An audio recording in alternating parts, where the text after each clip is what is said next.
It's been a little while since he's been on stage here.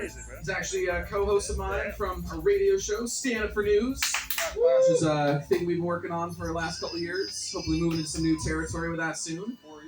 4 years, man. And every episode of season 4 is episode 20, so... 20. That's right. Episode 20. That's right. But yeah, with that being said, guys, he's gonna lay the fuck smack down on us in a comedic sense. So please... You gonna play your guitar? If you want me to. So please, put your hands together for Suicide Jimmy!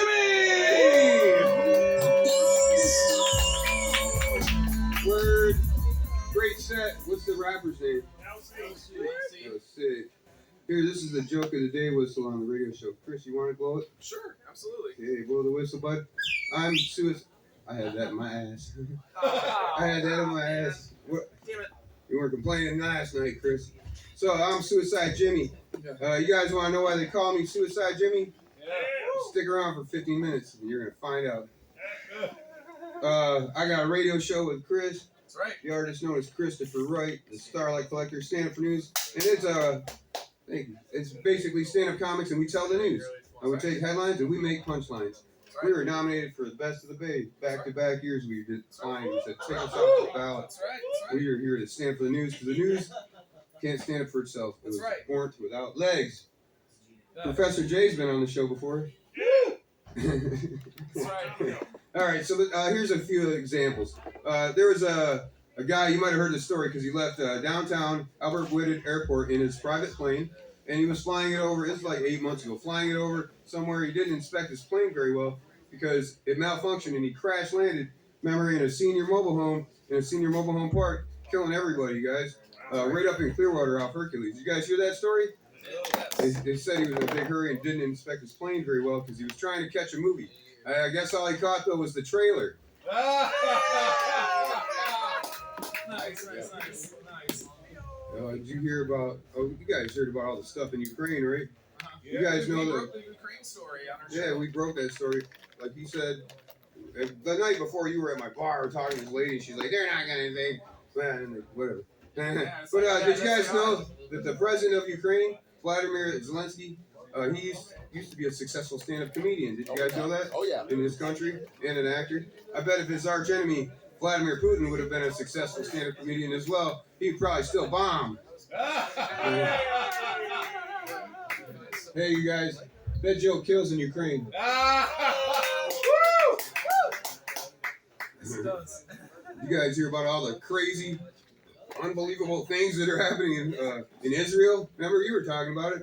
Yeah. You hear about all the crazy, unbelievable things? Israel, more like it's unreal. Nice. You want to hear a British guy do it? Yes. Israel, more like it's poppycock. Nice. You want to hear a redneck do it? Yeah. Israel, more like it's a load of hogwash. You want to hear SpongeBob do it? Yes. Yeah. Israel, more like his imagination. What about Patrick? Hell yeah. Israel, more like it's a load of barnacles. Nice. Yeah, you heard what Donald Trump said, though. He said he's going to make that country that's messing with Israel, he's going to make them wish they ran. All right, here's the thing that happened in Atlanta. In Atlanta, this lady, she got sent home from work, messing up her attendance record, and she was working her way up at McDonald's, the company she got sent home from. So she went on TikTok and everywhere and said she's going to go back to work and kill her boss with a knife. And that's what she did. She went back to McDonald's and right in front of everybody killed her boss with a knife. Yeah. That's not what they meant when they asked her if she wanted to take a stab at management. And you thought the Hamburglar was the worst employee there. That guy just stole hamburgers. Which is a pretty sweet job. Burgle. Stealing hamburgers. All right, then, should I tell the one about the little baby? Because Sure. I mean, you guys want to hear dead baby jokes? It's a news story, but I mean, all right. So they found in Tampa on the University of Florida campus in a dumpster a newborn baby wrapped in a bathroom curtain. It was deceased. It was born. It wasn't. And they just found it there. And then the mother came forward later and said she didn't know what to do. She didn't tell anyone she was even pregnant. And it was born deceased already. And so they said, okay, whatever. no charges were pressed or whatever. But what bothers me the most is, don't you think it's a little late for a baby shower? Why'd they wrap it in a curtain? Wrapping curtain. I told that joke. All right, so you guys hear about up in Clearwater? This guy took his little 8-year-old daughters to Dunkin' Donuts to get some donuts, and then he got in such a big argument with the guy at the Dunkin' Donuts behind the counter that man followed them out into the parking lot, pulled out his gun, and he shot that guy once in each leg. Wow. You hear about that? I guess that guy won't be running on Dunkin'. Oh my God. He'll be crawling on Dunkin' now. All right. All right. So all the I got a new thing I thought of. Brand new. You guys, you know what the best thing about a redhead getting a yeast infection is? You know what that is, Chris? You can always make some homemade gingerbread. Nice. Brand new. You guys are the first to hear it. What do you think? Yeah? Eh?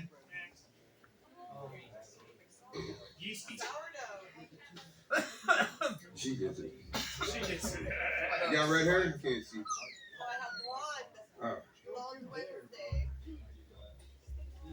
Let's see. All the great comedians, all the greats, they say you got to get real personal with your audience, and that way you can make a connection.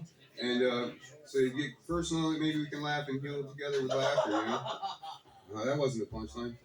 He's already laughing. Yeah. So I'm going to tell you guys something personal. Have you guys ever tried heroin before?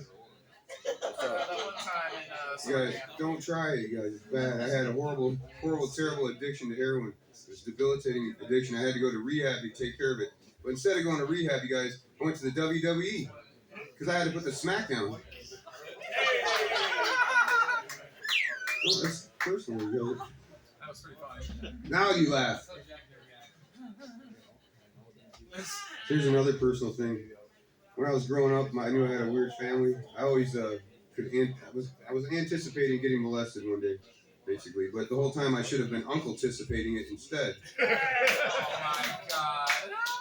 But the good part, Chris, is he's dead. Now he's dead, so that means she's single. It's the new one too. So all the greats also say you have to have observational humor. You have to have anecdotes and one-liners. But I'm going to try observational humor. So if you guys ever heard somebody say asking for a friend, sometimes they'll say asking for a friend before or after there's somewhat humorous comment. They're the ones that are probably the only ones that are going to laugh at. You heard that before, asking for a friend thing? Yeah. What do you think is funnier when they say asking for a friend before or after there's somewhat humorous comment? They're the only ones that are probably going to laugh at. After? After? Yeah, All right. I'll let them know. I was just asking for a friend. Have you ever heard anybody say, blah, blah, blah, blah, if I do say so myself? You heard that before, Chris? I have, Yeah, it's crazy because it'd be past tense, first of all. You know, because they already fucking said it. I did say so. Yeah, thank you. And second of all, what are you narrating your life to me? That's all I have to say about that if I don't say so myself. But I was just asking for a friend.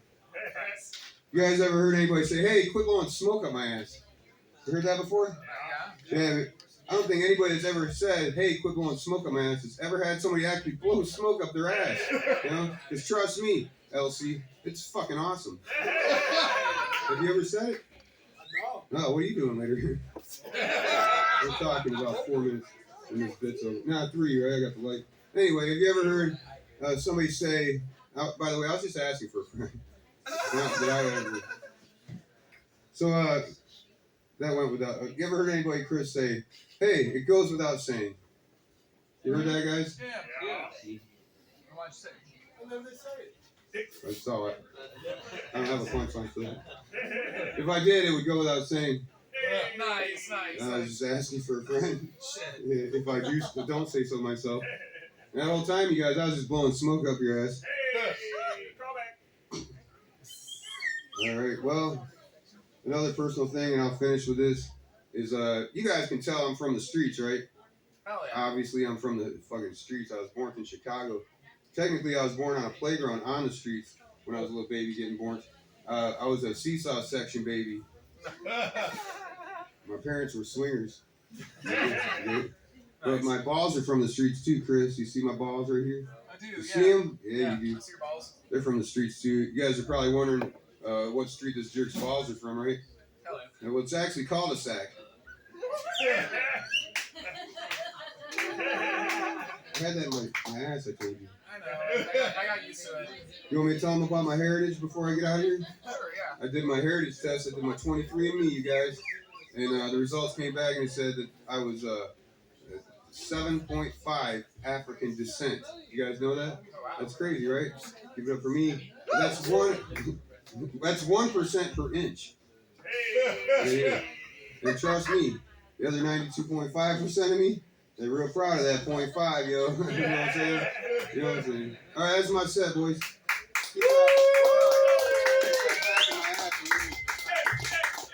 James. Yes. Hell yeah. Let's give it up one more time for Suicide Jimmy!